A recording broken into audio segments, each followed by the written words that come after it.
Okay, in this video we will configure .1x. This is our topology. Okay, we have two ISE node, ISE 1 and ISE 2, 210 and 220. Both are configured as a HA. We already done that one.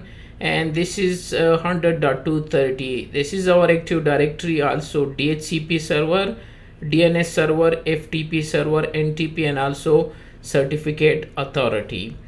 Okay, so and here we have configured already VLAN 10, 20, 30, 40 and 100 VLAN, and between these switches there is a trunk, and the same VLAN are configured here as well. Okay, this is our edge router, internet router, which connected to the internet. Okay, so that these PC and these devices can reach to the internet.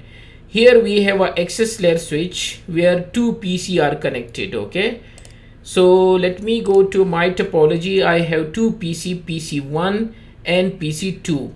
Consider them as a PC2. Both I will authenticate through .1x. PC1 is a domain PC which already joined this domain. We already done this one. How to join a PC, how to join PC to domain. Yeah, we done this one.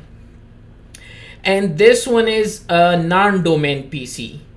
So how we can do .1x on domain PC? How can we configure .1x on non-domain PC? So PC1 is connected to one interface and PC2 is connected to two interface. These are our two targeted interfaces. Okay, and this is my management PC from where I will access this ISE 210. Okay, so I already access 210 ISE, and this is our domain server because we will need this one to push a policy to this PC. So I already connected through remote desktop 192.168.100.230. So this is this scenario. Nothing is configured there. No .1x configure. We will configure on this switch. If I say show running, and you see there is no AAA configure right now. Okay, and these are our two targeted interfaces, 0/1 and 0/2. so this is my 0/1 interface and this is 0/2 interface. Both of them there is nothing configured right now. Okay, so this is our switch configuration. Okay, so let me go to my document. So I already told you my primary ISE IPS 210, ISE secondary is 220. Okay, and DNS server IPS 230. Okay, domain is test.local. We already configured this one, and the test user which I will test is employees. So we already create one group with employee with E1 as the username. If you go there, if you go to Active Directory user and computer, so we already created few groups. Okay, so these are employee where E1 is a user. Okay, and the test VLAN will be VLAN 20. Okay, you can test any VLAN, and VLAN subnet is 192.168.20 because it's mentioned here VLAN 20 has 20 subnet. Okay, VLAN 20 gateway is 20.1. okay, which already configure on this switch. We already configure this one. So if I say show IP interface brief, so this is VLAN 20 SVI. So it's already created.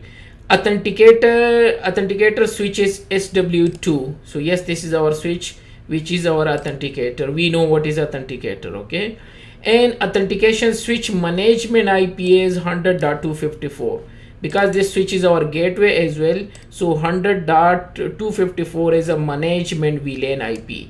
You remember we create VLAN 100 for management purpose. So this one is 100.254. This is a management IP from where we can access this switch, and also we can use this IP for management purpose. Okay, done. And the .1x interface which we will use is 0/1.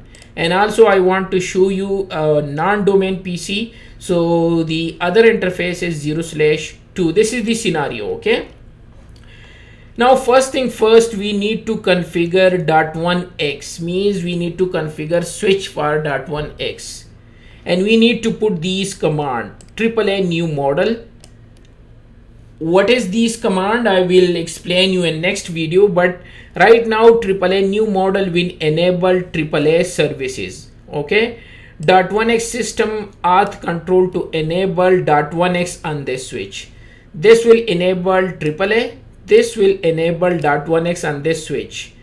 Then I say radius server ISE, and version 15 we enable like this. You can if you have more than 2 ISE, so you can make a group. So I give them ISE 1. By the way, it has to be something else. Anyway, I give them ISE 1. It's better to give ISE. So radius server ISE, under this object I have 2 ISE configure, 210 and 220, because I have 2 ISE. If one is down, the other will work, with authentication port and accounting port. We know this one. And the key is test 123. Okay, I enable separately. Okay, sorry. So this is ISE 1, this is ISE 1 detail, and this is ISE 2 detail separately. The group I will create later on is here. Yeah, I thought I create the group here. So radius server ISE 1, this is ISE 1 detail, and radius ISE 2, this is ISE 2 detail with similar key, because I have 2 ISE. Then radius server attribute, these are some of attribute I will explain you in next video. This is attribute 6, attribute 8, attribute 25, and also I say that send accounting detail, send authentication detail, and date criteria is 30 and try is 3 times, and radius server timeout is 2. Okay, this is my group now. Then I create a group with the name ISE group, and now I call those 2 ISE, these 2 ISE, I call them here ISE 1 and ISE 2. So it means I will use afterward, I will use this one. So it means that it will call both the ISE. Okay, and will call the first ISE.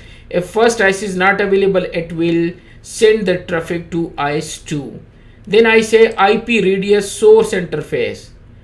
For radius source interface is 100, because 100 is our management VLAN. It will send the traffic to ISE on this management interface, which is 100, because my ISE is also on the same VLAN. So that's why I say IP radius source interface will be VLAN 100. Then I say AAA authentication .1x default group. Use for authentication, AAA authentication .1x, use this group which I create here, where ISE 1 and ISE 2 I call. Okay, then I say that AAA authorization, for network authorization again use ISE 1 and ISE 2. Then I say accounting update periodic after 5. So it will send update after 5. Okay, then I say accounting .1x default start stop group ISE, again send accounting detail when it start, and when it stop send the log of message to ISE group. Then radius dynamic, I will explain you, by the way, leave it this one. This one basically you give authorization to ISE to change and shut down the port, either to take action in the switch. Okay, so this is a separate thing. Anyway, I enable this one, and I also enable SNMP. Why I need SNMP we will discuss in profile, but anyway I enable here, and the same test 123 is the community string. And then under the interface where my PC1 PC2 are connected, I will say description, I will put them in VLAN 20, I will make the port access, and we already discussed, don't ask me this one, we already discussed multi authentication, and also we discussed this one, port control auto. Okay, and I enable map, and also I enable .1x under the interface. This will enable .1x under switch, this one, and this will be enable .1x under the interface. And this the timeout period, spanning tree port fast is configure, and next authentication method will be check. If .1x not available, it will check the map authentication, and these are the order. First it will check .1x. If .1x fail, then it will check MAB. So these are the configuration which you need to put in the switch. Okay, but because I will use 2 port, okay, so I need to put these commands. So let me go to copy these command. This is the same command which I explained you, AAA new model and all these things. Okay, under this interface I will enable, and I think so is similar, so I will enable under the second interface as well. So let me copy this one, and let's go to switch, and let's go to configuration and paste these command which I explained you. Done. But this under one interface, so let me put interface E0/2, and let me copy the same command under the first interface, this one, and let me paste under the second interface. Okay, so now I enable under the 0/1, and let me see, I enable under the show running interface E0/1. So it's enable on this one, and also 0/2. Okay, I did not enable under 2. So enable interface E0/2, and let me paste, let me copy this one and paste. Done. So now I enable on the other interface as well. Let me show you. So under this 0/2 interface, I say description window, VLAN 20, mode access, and authentication event failed, try the next one, and mode multi authentication, .1x and MAP, control auto, and this the enable, and this the port fast. So I enable .1x under both interfaces. This is the first thing you need to do to configure switch for .1x. Okay, and version I'm running is this one, show version. So I'm running version 15. Okay, and under 15 you need to enable .1x such way, and this the image which I'm running. I will share the image detail as well, which switch I'm using in Eve. Okay, next thing I need to add switch to the network devices in Cisco ISE. This is the next thing.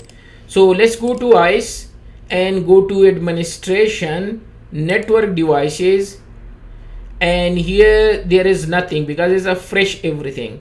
Click on add and add the switch. So I will give them the same name, switch 2, description switch 2, and IP address. This is important, so I need the management IP. Show IP interface brief, and this is the management IP. Okay, let me copy this IP and paste here.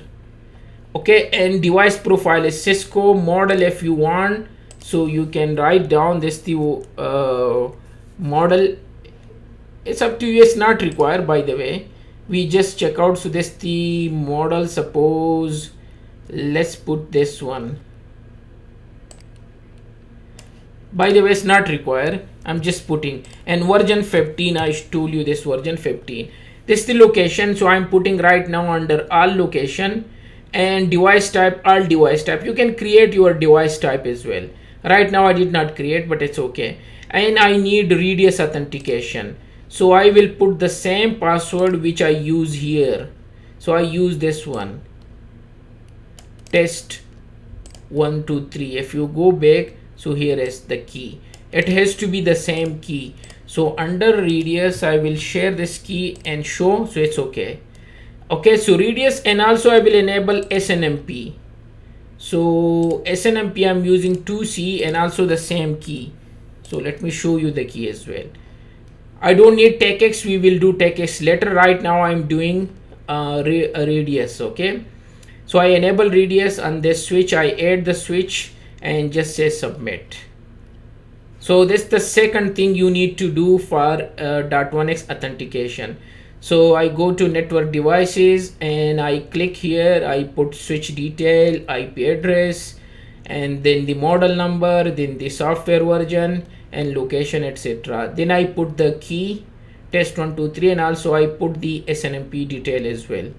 Okay, and then I click save. Next thing, I need to create authentication policy. Even though there is by default authentication policy, but you can create your own if you go to policy set, so here is a default one, and this default, when you click here, there is .1x authentication policy. So you see there is .1x by default, wire and wireless both, and also there is authorization policy for .1x. Look at. But in case if you want, it's better to create your own. So let me click on policy set. I don't want to use the default one. Click on this plus, either click here and this plus, you can create. Either you can click and insert new row above. It's up to you. So let me click on this button and let me create my one. So I don't know which name I give them. So let me see. Yeah, I gave them a .1x. So I would say .1x policy set. So I give them this name. Okay, and there is a default protocol we will discuss. Allowed protocol is only the default one, the one which is here. This predefined there, I will show you, and then click save. So this is my okay, I did not put, so it will give an error because .1x policy, I give them the name, but I did not put the condition. So I need to put the condition. Click on this plus to put the condition. So there is a default one. You can create your own and you can use this one. There is wire, because right now we are using wire. Just drag that one here, okay, and use. So I told them that my policy is for .1x policy set. Description if you want to give them, so you can say .1x policy for wired. If you want to give them any description, you can give, and condition is if it is a wire .1x, and default protocol is this one, and click save. So now I create my own policy set because it will check above, it's above the default one, so it will be checked first. Now I can click on this view to extend them. First the device will be authenticated, so I need to create authentication policy. There is a default one. You can create your own, either you can use the default one, but in the default one you can change them to your identity source. Okay, so what I will do, I will click here, and you remember we create our own ADA, this one AD and internal store, that check first Active Directory. When nothing is available there, check internal. Then you remember we create identity sequence, so I put them that one. So that's the default one. Even you can change them, this the default condition to put them at .1x. Okay, so it's better to, rather than to default one, let me, it was whatever it was, I believe, reset. Let's create our own. Okay, so .1x authentication, rather than to use a default one, I would new row, and here I will give them a name .1x authentication policy. And now rather than to use internal user, I would say use our, where is AD and internal store and .1x. Now I need the .1x condition. Okay, I don't know which authentication I put. Yeah, so here I give them a .1x. Right now I don't need wireless. Okay, and what I will do, I change this one and I will put condition wireless. Okay, so let me drag this one wire to make them simple. So this is the authentication. So say I say that .1x authentication policy is the name. If the condition is wire .1x, check the internal database, no, Active Directory, then internal database. Okay, and option is reject if authentication fail, and if user not found, reject, and if process fail, drop them. This the condition by default, and it's okay. So this one done. For .1x I create the authentication policy. Next I need to create authorization policy as well. So when the user authenticate, if the protocol is .1x, it will be .1x. So if the user is inside Active Directory, it will be authenticate. When authenticate, it will go to authorization. So let me create authorization policy as well. I will create a new rule above, and here I will give them name authorization policy. This is the name, and I will click on this one. Now for authorization, I need to check the database. And their database, I would say that if the user is from my Active Directory, I need to put restriction. So click to add attribute, click on this one and go down at the end. Where is our Active Directory? Let me see. It should be at the end normally. So let me see our Active Directory, and we can search here, by the way. Yeah, add test.local is better to do it like this. So I say add test local, check Active Directory external group. If it is equal, you remember we import these group last time. If it is okay to domain computer. Why domain computer? For machine authentication.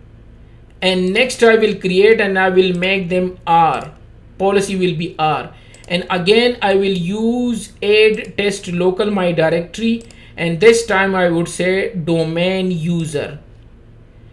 If the machine is from domain computer, or if the user is from domain user, because I will check a system which is not a domain computer. So that's why I put R. So if the user is from non-domain PC, but if the user is from domain user, they will allow them. So that's why I put R. So these are the two condition I put them in my authorization. So what they will say, that will check that the PC is from domain computer, R, and if the user is from domain user, what to do? Give them access. Which access? There is by default one, permit access, and save. So now my authentication is ready and my authorization is ready, and I create my own policy set. So I create a policy set with .1x policy set, and I say condition is only check for wire connectivity and give and allowed them. For authentication, check them that it is a wire authentication .1x, and check the user from internal Active Directory, and if it is okay, then authorize them if the user or the computer is from domain computer and domain user, give them a permission. That's it. So my policy is ready now. I create these two, domain computer and domain user. Okay, this is my policy now. It's ready and everything is working now, and permit access. Next thing is the .1x client. The issue is if I go to this window PC, because this is non-domain, keep in mind the last one is non-domain PC. So I need to enable here, I need to come to property, I need to come to authentication, and I need to enable .1x. And I need to enable this protocol, and I need to uncheck the certificate authentication, and I need to enable MS chip, and I need to check or uncheck this one, and then I need to put the user detail. I need to check this one. Then this PC will work. But who will do this one? If you have 500 PC, you need to go to every PC to do this one. So what is the way to do this thing automatically in domain PC, not a non-domain PC? So for that purpose, you can create a policy in your Active Directory to push these details automatically. And from where? So when you go to your group policy management, you can edit your policy, and you can go to window setting, you can go to security setting, and there is a wire network. The same thing can be enabled from centralized location, and this is our Active Directory. I already access them. And the second thing what I need to do, go to tool, go to group policy management. This is not your job. You need to tell to your system team, they will do. click on default domain policy, either create a new one. Now I need to go to policies, Windows setting, and Windows setting I need to go to security setting, and here will be wire, not wireless. For wireless you can also do the same. Click on wire network and right click and create a new policy. Let me give them .1x rule. So whatever I do here, it will be pushed to domain PC automatically. I need to go to security, look at the same configuration, enable .1x, and go to this one, uncheck this one, no certificate, and MS chip, and say use the domain login, because the domain PC will log in with their username and password. Click OK and click OK. This one is done. Now next thing, use computer or user authentication. It's better to do right now user authentication. User authentication and click advanced, and no need to enforce anything is better now. So I believe it's okay. So let me check again. It will check domain PC. It's okay. This is the protocol and user authentication, and apply and okay. Done. Our rule is created. But one thing more.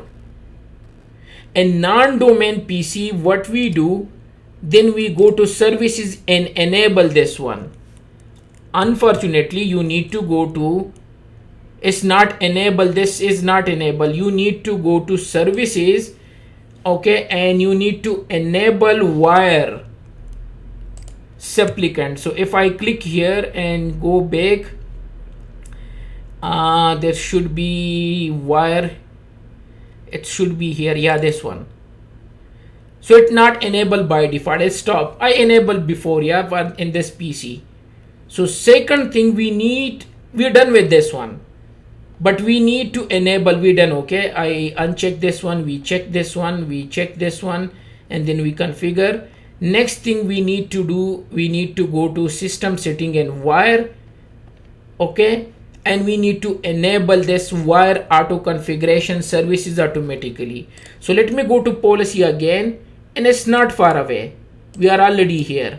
You need to go to system services, and here is wire, the same thing, which we enable individually, and each PC you need to enable from here and make them automatic. Apply, okay, done. Close this one, close this one, and now push this policy.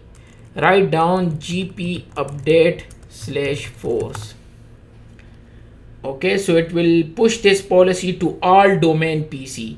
So we don't need to enable this services on each PC, and we don't need to configure this wire supplicant in every PC. It will done automatically from policy. Done. So we are done with this one. Now coming to the last thing. Last thing is, this is our domain PC which already joined Active Directory. So when I on this device, it will get those policy automatically which we enable. So let me on this PC, and .1x is enabled here, .1x is enabled here, but this one is domain PC and this one is non-domain PC. For non-domain PC, I need to do these steps myself.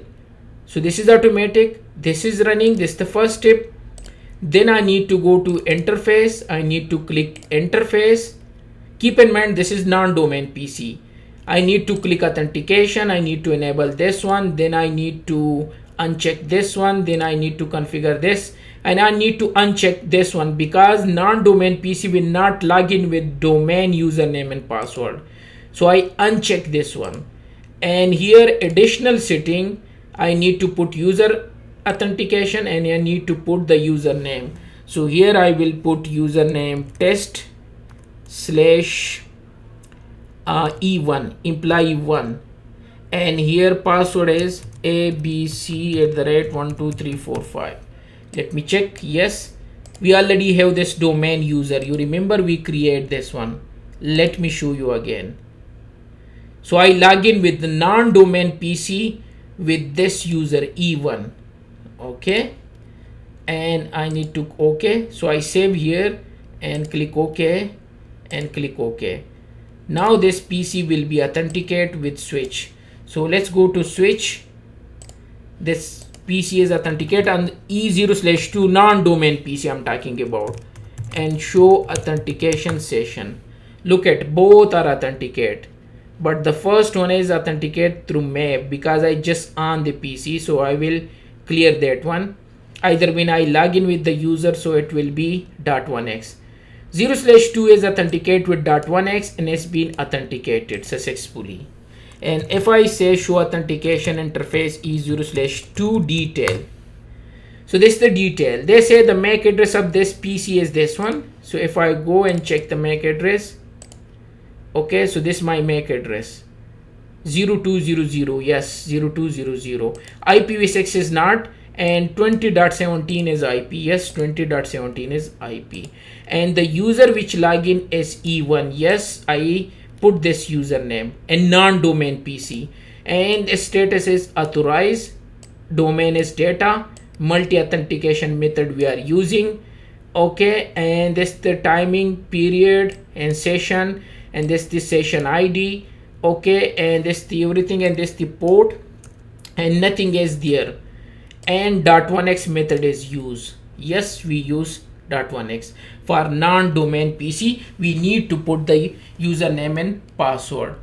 And if I go to Cisco ISE and go to radius live log, here you will see that user.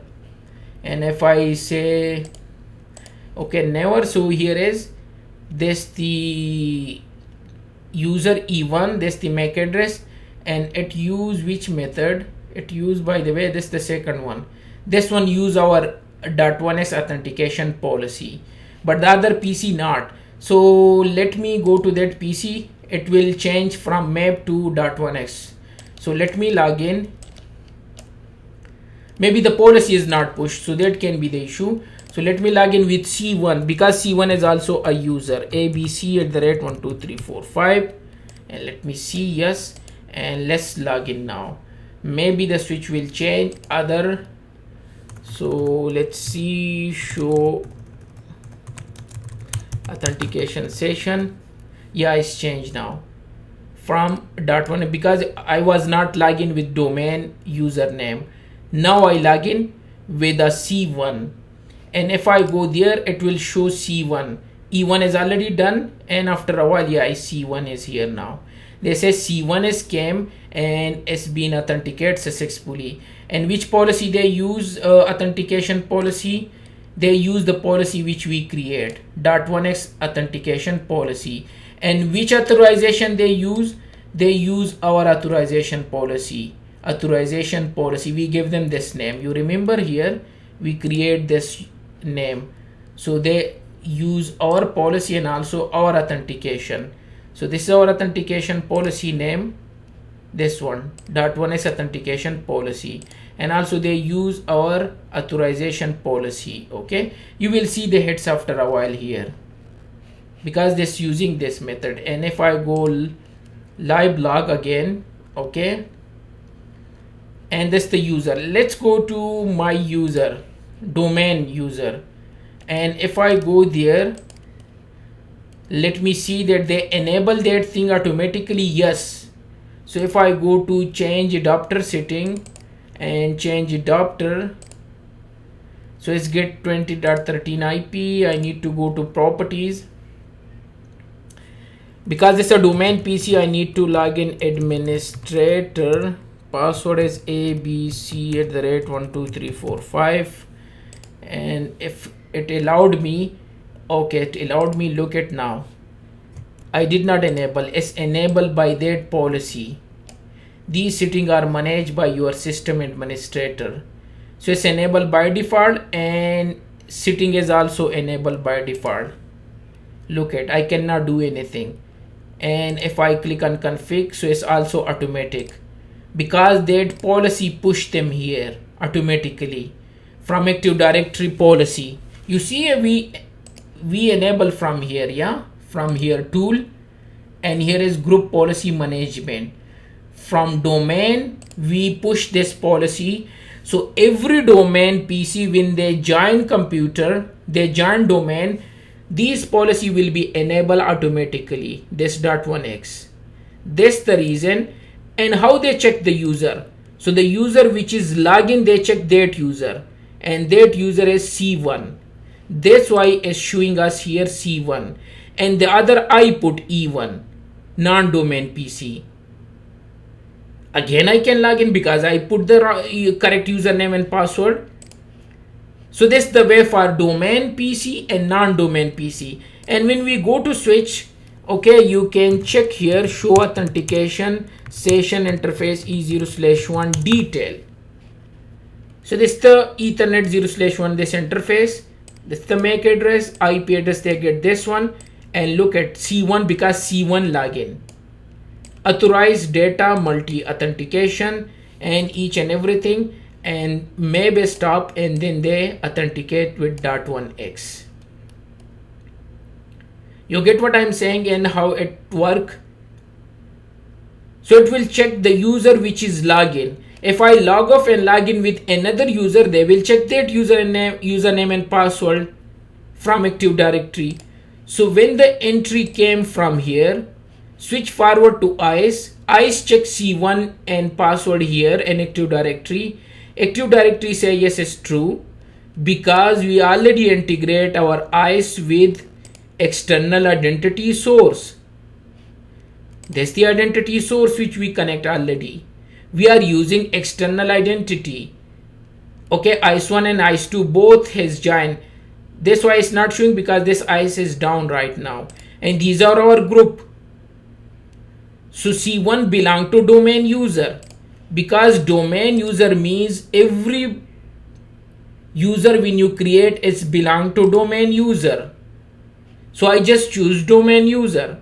So my E1, if I go to domain user, here is domain user, where is domain user, here is, and member. So every user C1, E1, G1, every user belong to domain user.